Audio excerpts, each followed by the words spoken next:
Hello everyone, this is Alice and Chad. Hi, people. We are going to do a Let's Play for one of the stages in a Quiver of Crows. This stage. What stage is this? 10. This is like 50 minutes into the game. And by this time, you've earned two weapons. This one, we call it the pea shooter. I don't know what it's really going to be called. And this one is a plasma. And you also have two level upgrades. We'll see that in a bit. So, like, pea shooter will shoot double. No, pea shooter will shoot triple. And plasma will shoot double. Yeah. And another thing you earn by this point is your first special attack, which we don't have any of right now, but as soon as we pick up ammo, we can show. Yeah. It's like homing feather missiles. Yeah, heat-seeking feathers, and once you have ammo for that, then you tap the left trigger on the joystick, and it'll shoot them out. So Chad's playing right now, so I will do my best to talk about what we're seeing. Okay, as you've seen before, some disgusting. Ooh, look at that eyeball. Yeah. Oh, and then just a reminder, you have to go through and shoot the cages to free the crows, and that's how you get through each stage to kind of unlocks the ending of each door. That is very true. For our game, there's a story aspect that we haven't fully fleshed out yet. Somebody is capturing a lot of crows, and it is your duty to go rescue them. And each stage, there's like different numbers of crows you should rescue before it unlocks the door for you to advance. That was a bug. That was a bug. That crow is not supposed to disappear like that. We'll fix that later, hopefully. And also, you can see here I picked up the upgrade. Oh, and I just lost it.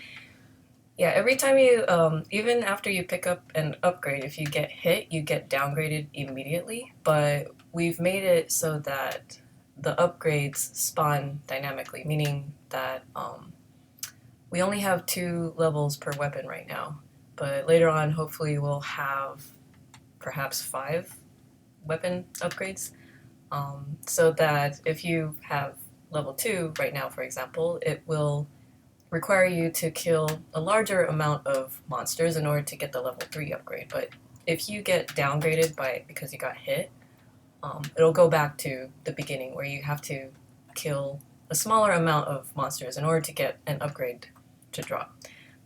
This is because we've been listening to a lot of players who complain that some shmups are really hard because the upgrades don't appear when you need them to. And so we decided to make it dynamic. So if you're not a good player, that's okay. You can easily upgrade to level 2. It's just a matter of a short time. Oh, and then Chad just picked up a homing missile ammo. Yeah, but it's a little bit of a tight hallway in this stage, so I'll just wait a while to use it, because the homing missiles work best in a larger area. Yeah. Oh, and look here. I've been killing a bunch of monsters and they've been piling up down here. Yeah, so this is one of the key points of our game is that there's real physics and ragdolling. So every time you kill an enemy, you can just watch it flop. It doesn't die exactly the same way. And then in the end, you have a pile of corpses. And actually that affects gameplay because when you shoot an enemy, like that one right there, the body keeps falling, and I can't talk and play at the same time. Yeah, the body keeps falling and actually gets in the way of your bullets, and so you have to play around that. You have to kind of plan. If it's a tight hallway, you have to sometimes back up, or maybe even switch to the plasma, which is heavier, and because the plasma, when it hits a dead body, it'll push it further, so and out of your way. For this reason, our game excuse me, is more difficult than other typical shmups. Other typical shmups a monster dies, they just explode and disappear. They don't block your bullets. Um, yeah. That's why you have to dodge and strafe a lot in this game. You can't just stand there and oh.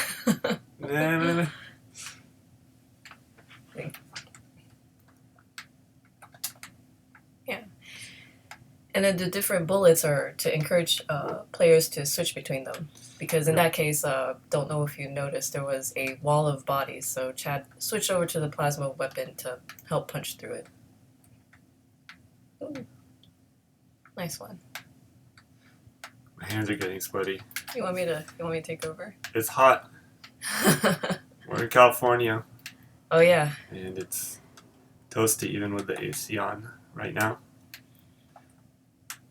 Yeah, actually, Alice is going to take over now.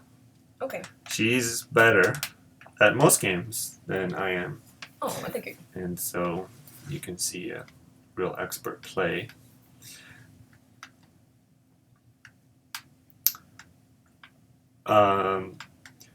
Also, one thing we've been trying to do is with these levels is just change the scenery a bit from stage to stage.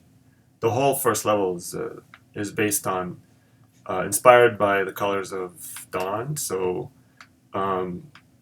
we start with the light blue color for the sky, and we kind of work around that as our color palette. Just towards the later part of the game of the dawn level, and there's a few different things here. There's an underground root system. There's this above ground tree forest, and then later on there's a bit of like a open area. For somebody who's supposed to be playing better than you, I'm actually doing very badly. That's okay. This game is hard, and that's our intention. This is for people who played games, who played shmups and twin stick shooters that were difficult, and that some of the stages took multiple tries to get through. That's what we like. Those are the types of games that we tend to buy and play. So if you're looking for something casual or a little bit easier, this might not be the game for you. And there's tons of games these days. And that was the homing missile. She just used it, and they seek and they retarget. As you can see there, they're pretty effective. But we try not to give you too much ammo in any stage, and that goes back to my point of letting the game be difficult. And that's just because there's tons of games out these days, and in a way there's different genres. There's like it's not just shmup anymore. It's like easy shmup versus hardcore shmup versus twin stick. So we're kind of going down the more difficult approach. And then here, this is like towards the end of the stage. Some of the graphics here are not complete. Alice, if you could go back to the Dreamcatcher a little bit. That's the Dreamcatcher. Each time you rescue a crow, you see the feathers light up here. And when you get enough crows, the stage opens up. So then, Alice, you can fly on over to the right, and here graphics would be nicer, but then that's it. That's the end of the stage. And then we move you on to the next one. Oh, and I guess this part is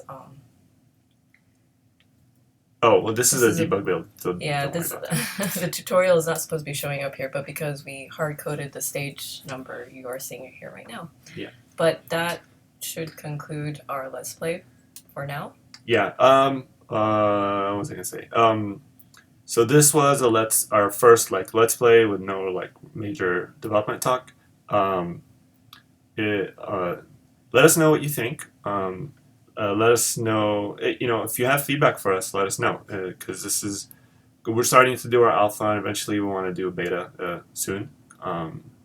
So any feedback you give us now is great, because it will help us, plan better for what kind of weapon upgrades and gameplay, if you think, does the gameplay look fun to you or not? We'd love to hear all of that. Yes. And we'd love to know if you just want to see more of these videos.